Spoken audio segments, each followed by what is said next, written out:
tunamtaka Lissu nje. It's too much. Huyu mama huyu anamwonea Lissu, na nilisema mwanzo atakayeleta mabadiliko sio lazima atoke kwenye upinzani. Hapo Angola hapo Rais Dos Santos alikaa madarakani kwa miaka mingi, akaiba, akatesa watu. Alipokuwa anatoka madarakani kwa miaka 40 aliyokaa, akasema mimi siamini mtu yoyote mpaka mimi mniruhusu kuteua mtu. Wakamwambia sawa, teua. Akamteua mtu anayemwamini, kama huyu mama anavyojiandaa kwamba atateua mtu anayemwamini. Akamteua, akasema pamoja na yote mimi nibaki hata kama sio rais, lakini niruhusiwe mimi ndio niwe nateua mkuu wa majeshi. Wakamwambia sawa, ili mradi tuwe toka. Mimi niwe nateua mkurugenzi wa usalama. Wakamwambia sawa.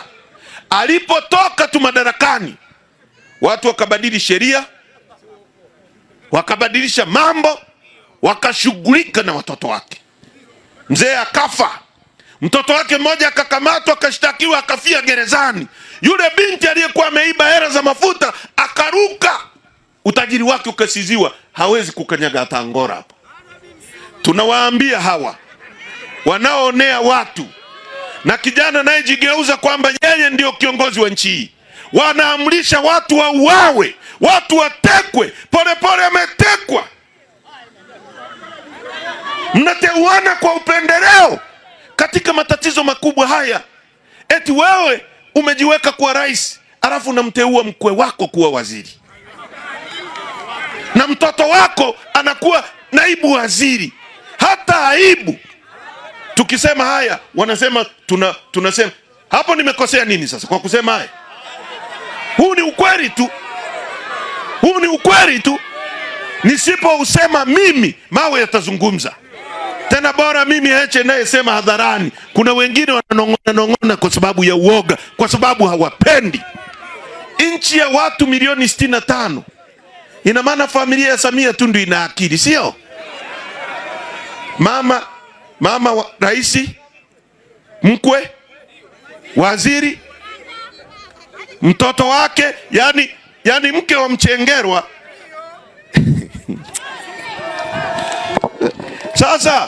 Sasa hata huyo mtoto akikosea unaweza kumwajibisha? Ndio maana tuko kwenye matatizo kwa sababu ya nepotism. Ukisoma katiba yenyewe inasema sitatumia cheo changu, zinaitwa ahadi za mwanatano, sio ahadi za CCM. Matano inasema sitatumia cheo changu wala mamlaka yangu kwa manufaa yangu na watu wa karibu yangu. Sasa huyo kwamba ni vigezo kwa sababu wao wamesoma vizuri sana nepotism, upendeleo. Mtoto wa sio mama mdogo wa wilaya sasa atateuliwa na yeye atatumwa na mjukuu wako atatumwa. Kama hatutabadilisha hali hii, lazima tuibadilishe. Kwa ndugu zangu Songea, najua kuna matatizo mengi. Nimeelezwa masuala ya pembejeo. Leo mbolea kilo 50 zaidi ya shilingi 100,000. Uongo kweli? Hapa kusini kuna kiwanda ambacho kilikuwa kijengwa hapa cha kuzalisha mbolea. Wanachohitaji ni mkataba wa gesi, wahakikishiwe kwamba watapewa gesi ya Tanzania ili wazalishe mbolea hapa Tanzania, mbolea ishuke bei, mpate mbolea kwa bei rahisi. Lakini kwa sababu nchi hii inaendeshwa na magenge, cartels, wanajua kiwanda kikiwa hapa hatutaweza kuagiza mbolea kutoka Russia. Kwa hiyo tukatae kiwanda, tuwanyime hawa kiwanda gesi ili tuagize mbolea, tujitajirishe. Sasa leo mnauziwa mbolea shilingi 100,000 na 110,000. Alafu kilo ya mahindi shilingi 320. 300 kamili. Sasa hiyo ni serikali inalenga kukuondoa kwenye umaskini wewe? Hiyo ni serikali inalenga kukuondoa kwenye umaskini? Haya. Ukizalisha tu mahindi, umelima mwenyewe, umepalilia mwenyewe, dawa ukitoka tu shambani, geti. Ushuru. Uongo kweli? Ushuru. Haya, ukitoka pale kwenye ushuru, nimeambiwa kwa mfano soya, ambayo ningewasaidia nyie kupata warau kipato. Soya ni kama bangi hapa. Uongo kweli? Soya yako mwenyewe umelima, umevuna mwenyewe, kwa sababu China wanataka soya kwa wingi. Unapeleka pale, wao wanaenda wanauza, halafu wanachukua zile fedha wanaziweka labda kwenye fixed account, zikisha wapa faida wanakuja kukulipa muda wanaotaka wewe. Wananchi mkikataa, hilo ni tatizo. Sasa hii ni nchi gani? Haya mambo yana utofauti gani na yale mambo ambayo Chifu Songea aliyapigania kwa sababu ya manyanyaso kama haya? Chifu Songea Mbano alipigana kwa sababu ya unyanyasaji kama huu unaoendelea na serikali ya CCM. Bora hata wakoloni wazungu walikuwa wanajenga miundombinu inayoeleweka. Leo wanajenga barabara ya rami, ukipiga teke hivi inasimama vumbi. Hebu fikiria hivi. Fikiria tu hiki kitu. Mimi nilikuwa naangalia kwenye TV eti mtu anaitwa mbunge eti wa Mbeya mjini amependekeza hivi, bodaboda na machinga sio maskini. Kwa hiyo kila siku bodaboda, ukiendesha bodaboda yako unachangia shilingi 1000 na machinga achangia shilingi 1000 kwa ajili ya kujenga barabara. Fikiria, yani mtu anayelala anafikiria wazo la mavi kwa kiwango hicho. Hilo wazo la mavi sio la mavi. Hicho kicho kinatapaswa kuwa chooni, kwa sababu hata huwezi kusema ni uhuru wa kujieleza. Ni ujinga tupu. Yani huyu bodaboda akinunua bodaboda kuna kodi, akinunua tairi kuna kodi, akinunua petroli ya kuweka kwenye bodaboda kuna kodi 17 kwenye petroli. Kwenye kila lita moja ya petroli unayonunua kuna kodi 17. Kuna kitu kinaitwa demurrage cost, evaporation fee, kuna kitu kinaitwa railway levy, kuna kitu kinaitwa kodi 17. Bei ya petroli mpaka kufika bandarini pale Dar es Salaam inakuwa ni chini ya shilingi 1000 na kitu kwa lita. Wewe unainunua shilingi ngapi? 1400. Nyingine zote hizo kodi unalipa, hizo kodi zinaibiwa. Kwenye bajeti hiyo hiyo wanayoijadili wametenga shilingi trilioni 1 kwa ajili ya safari za viongozi. Yani fikiria watu ujinga wa kiwango walionacho. Yani unapitisha bajeti ina shilingi trilioni 1 kwa ajili ya usafiri wa viongozi. Miongoni mwa hizo safari ndio zile unaona Mwigulu Nchemba anafanya, anaenda eti anakaa, watu wanakuja kumletea matatizo. Mimi nimefukuzwa na mme wangu. Mwingine anakuja, Mheshimiwa Waziri Mkuu, nilikuja na mbuzi kukupa zawadi ikafungwa pale, lakini naona imeibiwa, lakini mimi nimepigwa mimba na mtu ameniterekeza. Hiyo mimba ulilazimishwa mamangu, si wewe mwenyewe ulienda kulala hapo. Lakini cha pili, tuna watu wanaitwa ustawi wa jamii, si ndio? Wako kila wilaya. Hao maafisa ustawi wa jamii wanafanya nini? Mkuu nini? Waziri Mkuu anasafiri na msafara wa magari 30, polisi, barabara zinafungwa, shughuli za uzalishaji hazifanyiki, magari yanawekwa mafuta, watu wanalipwa posho. Ukiona msafara wa waziri mkuu mmoja ni zaidi ya milioni 300-400 imetumika kwa siku kwa eneo moja. Alafu eti anaenda kutatua matatizo ya ndoa. Zimetengwa trilioni 1. Sasa nikisema trilioni 1 sio kama mtanielewa. Iko hivi. Tulieni. Iko hivi. Trilioni 1 ni bilioni 1000. Trilioni 1 ni bilioni ngapi? Sasa bilioni 1 yenyewe unaijua? Bilioni 1 ambazo ziko kwenye trilioni ziwe 1000. Hiyo bilioni yenyewe ni milioni 1000. Yaani hivi, Uhesabu shilingi 1, 2, 3, 4, 5 ziwe 10, 10, 20, 30 ziwe laki, laki 1, 2, 3 ziwe milioni, milioni 1, 2, 3, 4, 5 ziwe 10, 10, 20, 30, 100, 100, 200, 300, 400 mpaka 1000. Yani milioni 100 zile ziwe mafungu 10, yani ziwe 1000.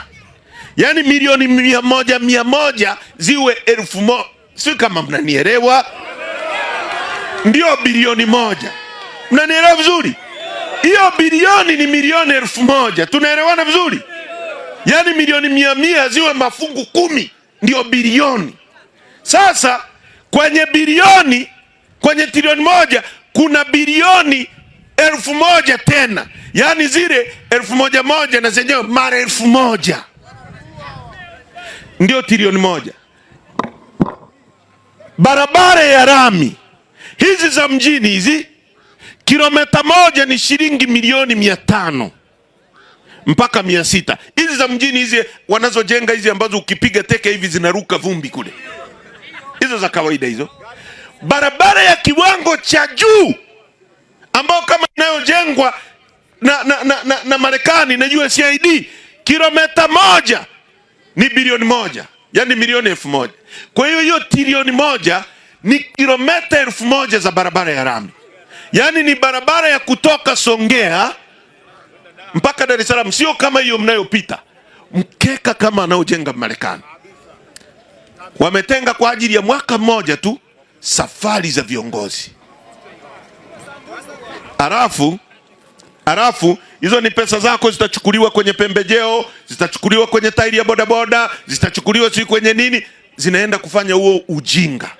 Arafu eti mbunge anasimama anasema tena uchajiwe shilingi, yani ukishaendesha bodaboda badala upate hela ya kununulia mtoto wako sabuni au tunze ulipe kodi, wewe unawapa kila siku shilingi 1000. Sasa ndugu zangu, hata hizi kazi za bodaboda mnazofanya, sio kwamba hakuna ajira nyingine za kufanya, lakini unakuaje na ajira katika nchi ambayo hata toothpick za kutolea nyama kwenye meno unaagiza kutoka China? Tairi ya bodaboda, mimi nimekuwa, baba yangu alikuwa na Rover, matairi ya gari ya General Tires tunanunua kutoka Arusha. Unajua maana yake ni nini? Kwamba leo kiwanda kikijengwa hapa cha tairi za bodaboda, hicho kiwanda kitakuajiri wewe. Na kiwandani, ndugu zangu, ndio anaajiriwa mtu mwenye elimu na asiyekuwa na elimu. Kiwandani ataajiriwa injinia, ataajiriwa afisa uajiri. Kiwandani atakuwepo na mbeba mzigo, huyo anahitaji elimu. Kiwandani atakuwa na mama ntilia na wauzia wafanyakazi wa kiwanda chakula. Kwa hiyo kiwanda kinaajiri kila mtu. Sasa kiwanda cha tairi ya bodaboda kikijengwa Songea, maana yake tairi kisha Tarime, pesa itakuja Songea kufata tairi. Mnanisikiliza vizuri? Itatoka Tarime itakuja Songea, watakulipa wewe mfanyakazi wa kiwanda. Wewe ukipata hiyo pesa utanunua mboga kwa huyu mama. Huyu mama atanunua kitanda kwa huyu fundi anayejenga kitanda. Huyu atamwagiza bodaboda amletee ubao mwingine. Bodaboda atapanga kwa yule bosi pale. Yule atanunua mafuta kwenye kituo cha mafuta. Pesa itazunguka miongoni mwenu. Leo kama tairi inaisha hapa, pesa inatoka hapa inaenda China, inakwenda kutengeneza ajira wapi? Mtoto wako atapataje ajira? Kama tomato sauce, mnalima nyanya zinaharibika hapa kila siku, alafu tunaenda kwenye hoteli tunakuta tomato sauce ya inaitwa ketchup, tomato ketchup kutoka Marekani. Yani sisi hatuwezi kusindika nyanya. Hivi mnanielewa nyie? Tukisema hao watu hawana ubongo tunakosea. Ndio maana tunataka katiba mpya itakayoruhusu tupate siasa safi na uongozi bora. Tuweke viongozi madarakani ambao kwa miaka 5 watabadilisha nchi hii na kila mtu ataishi kwa raha na mstarehe. Nani wangapi mko tayari kutunga mkono kwenye mapambano haya? Wote mko tayari? Wote mko tayari? Wote mko tayari? Mjiunge na chama. Mjenge chama hiki. Kipokeeni. Muombeeni Lissu. Kiombeeni chama chetu. Kipiganieni. Tutabadilisha nchi hii. Nchi hii sio ya vifamilia viwili vitatu, ni nchi yetu sote. Mtoto wa Samia anaposoma anastahili na mtoto wako kusoma. Haiwezekani, mama zangu, hebu sikiliza. Hivi inawezekanaje mtoto anayesoma shule hii alafu ashindane na mtoto wa Heche anayesoma kwenye international school, wapewe mtihani aina moja? Inawezekana kweli? Utafikiri mtoto wako hana akili, kumbe ni namna alivyofundishwa. Hizi shule hizi, mama yake Juma anapika ugali, Juma anacheza mpira, baba yake Juma anavuna mahindi. Maswali, baba yake Juma alikuwa anavuna nini?